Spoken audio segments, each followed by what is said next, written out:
Voilà, alors les fameux cartels, c'est toujours très compliqué parce que, en l'occurrence avec des bijoux, le texte prend plus de place que le bijou, donc il faut arriver à trouver l'équilibre pour donner quand même les informations nécessaires avec le nom de l'auteur, le type de bijou, ça se voit relativement, mais un petit peu d'éléments techniques, et puis l'origine du bijou.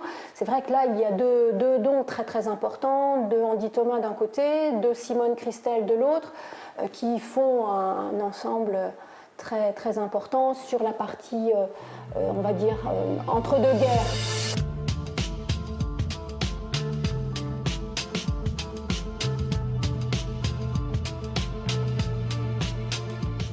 Oh, ça fait quelques années que j'y pense, à vrai dire, dès les travaux de rénovation du musée, j'avais en tête qu'un jour on pourrait peut-être ouvrir un espace dédié aux bijoux émaillés. À l'époque, les collections n'avaient pas suffisamment d'importance dans ce domaine pour réellement pouvoir constituer une vitrine.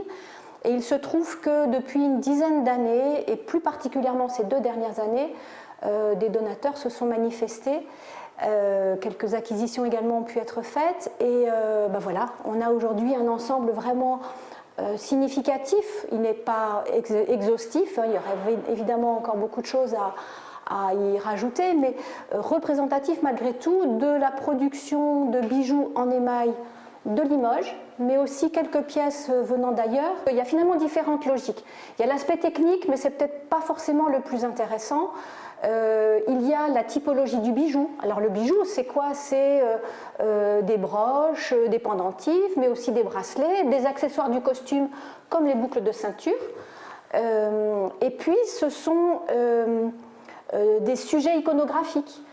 Par exemple, pour les plus anciens en émail peint, les premiers éléments qu'on peut considérer comme des bijoux, ce sont des petits médaillons qui, à l'origine, ont pu être apposés sur des reliquaires, par exemple, mais qui ensuite, mis dos à dos, pouvaient composer des médailles.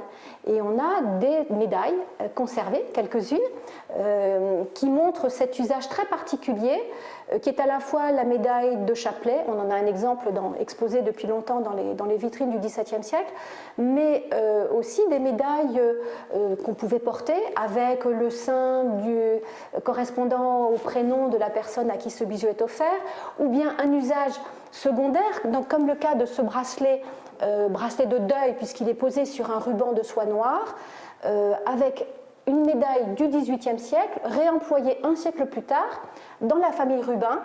La figure qui est représentée, c'est celle de Saint-Guillaume.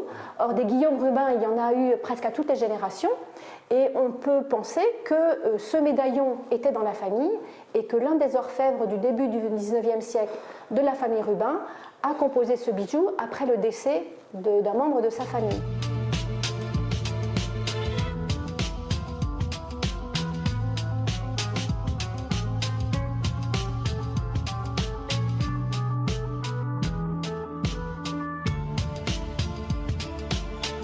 La vision de Limoges est quelque chose d'assez précis, pratiquement jusqu'à la fin du XXe siècle.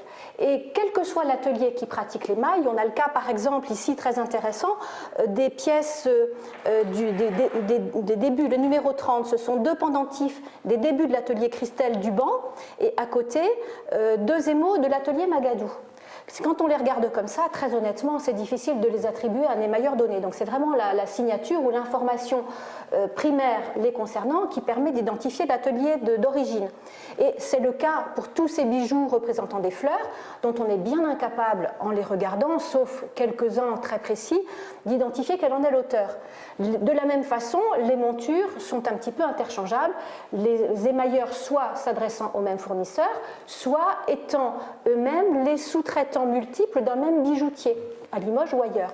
Donc en fait, la production de Limoges est une production un peu globale jusque dans les années 60, et avec les biennales et la porte ouverte à la créativité donnée aux émailleurs qui leur permet de sortir des carcans professionnels un petit peu draconiens qui leur étaient donnés, c'est aussi l'individualité de chacun qui se révèle.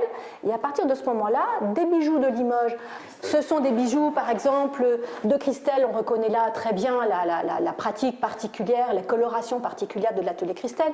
Ici, ce sont les bijoux de Dehais, dont on connaît aussi pratiquement la spécificité dans le domaine du bijou et de l'orfèvrerie. Ici en bas, c'est Alain Duban. Donc voilà, on arrive, en regardant ces bijoux, à identifier quasiment instantanément leur auteur.